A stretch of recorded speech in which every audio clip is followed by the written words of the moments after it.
Këtë të diel në një resort turistik luksoz në jug të vendit, është dashur ndërhyrja e forcave të policisë për të arrestuar Elvis Kosovën, personazh i njohur si Visi i garave për shkak të së shkuarës së tij, por nuk ka qenë e shkuara që ka prangosur Kosovën. Në palas teksa qëndronte për pushime, ai dyshohet se ka dhunuar dhe ka kanosur me armë bashkëshorten e tij.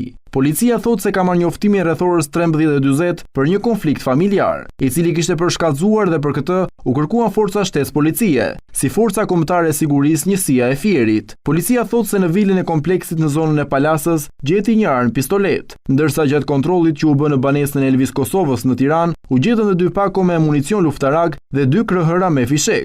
Elvis Kosova, 40 vjeçar, njihet si biznesmen në fushën e shitblerjes së automjeteve dhe zotron edhe një biznes për makina me qira. Verën e vitit të shkuar aty u vendos një sasi lëndë plastëse në portëhyrëse të garazhit të tij në zonën e liçenit të thatë në Tiranë.